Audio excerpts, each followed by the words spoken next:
talk about the provisions related to reciprocal arrangements given under Bharatiya Nagrik Suraksha Sanhita.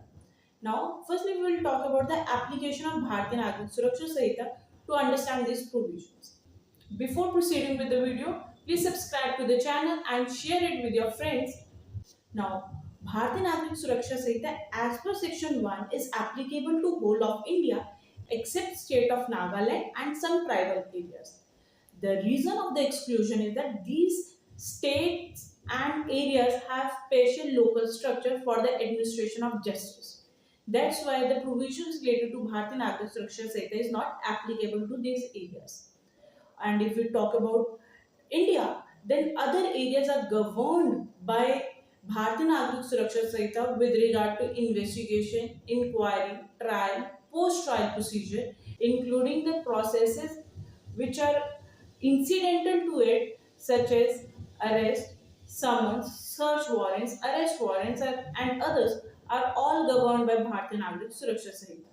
Now, the question arises that if some offence needs to be investigated, inquired, or tried in an area where BNSS is applicable, but some process or proceedings need to be taken in an area where either the BNSS is not applicable but that place is located in India, or in an area which is outside India, then how that proceeding will take place.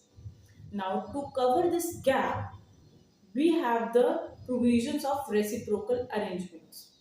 Now, the term reciprocal means if I do something for you, you will do something for me.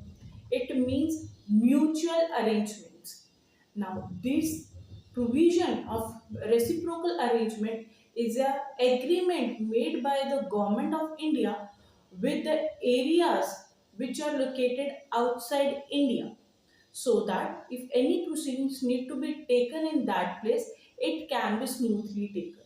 And similarly, if any offence needs to be investigated, inquired, or tried to be in area which is located outside India, but any proceeding or process related to it needs to be undertaken in India, then the same kind of assistance can be provided by India to that country. Now, for this, the arrangements or the agreements are made by the government of India with those countries. The arrangement should be mutual. It means it should be both ways. Both governments agree to provide assistance. Now, if any process needs to be executed in an area which is located in India but BNSS is not applicable in that area, in that case, the court having jurisdiction over an offence will send that process to the court or magistrate located in an area where BNSS is not applicable, and that court will execute that process. And if any process needs to be executed in a country which is outside India, in that case, the court or the magistrate will send a letter of request to the court, judge, magistrate, or an authority prescribed under reciprocal arrangements for the execution of that process. And similarly, if that court, judge, magistrate, or authority wants any process to be executed in India, in that case, they will send a letter of request to the central government, and the central government will forward that letter to the concerned court or the police officer for the execution of that process.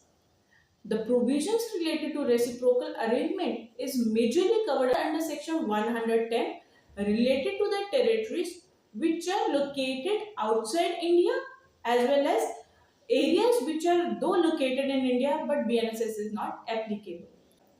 And chapter 7 also deals with reciprocal arrangements but only between India and the countries located outside India.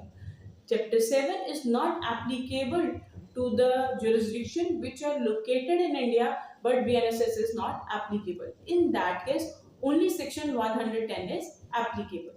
I hope you like the video, and for more such videos, please like, share and subscribe.